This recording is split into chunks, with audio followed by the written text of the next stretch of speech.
Au désert de Sinaï, Moïse et Aaron convoquent l'assemblée d'Israël, selon l'ordre de l'Éternel. Pour Benjamin, Abidan, fils de Gidéoni. Pour Dan, Ahiézer, fils d'Amishadaï. Pour Azer, Pagiel, fils d'Ocran. Pour Gad, Eliasaph, fils de Deuel. Pour Nephtali, Ahira, fils d'Énan. On enregistre tous les mâles depuis l'âge de 20 ans et au-dessus, tous ceux en état de porter les armes. Moïse en fit le dénombrement.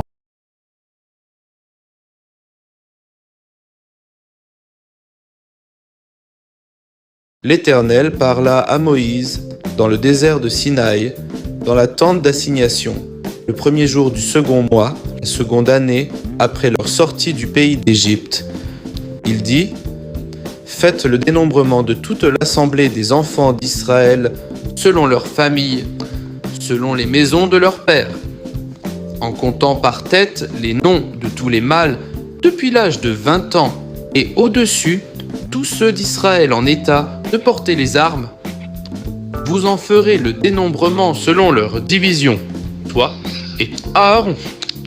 Il y aura avec vous un homme par tribu, chef de la maison de ses pères. Voici les noms des hommes qui se tiendront avec vous. Pour Ruben, Élie.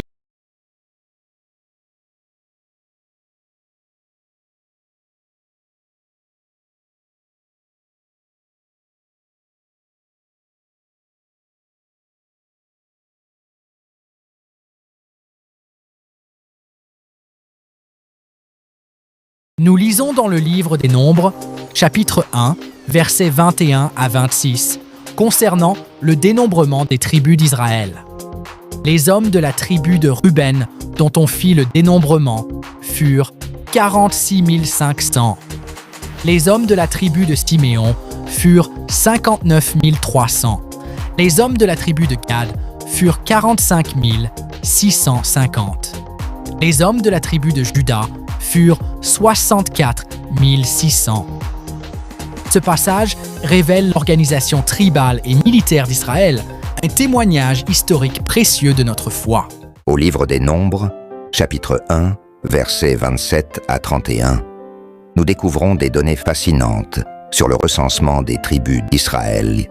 Les hommes de la tribu de Juda, enregistrés selon leurs familles et maisons paternelles, furent 74 600. Les fils d'Issachar, comptés depuis 20 ans et au-dessus, aptes à porter les armes, 54 400. Les fils de Zabulon, enregistrés selon les mêmes critères, 57 400 hommes en âge de combattre. Ces nombres révèlent l'organisation militaire et tribale de l'ancien Israël, une source précieuse pour les études bibliques et historiques.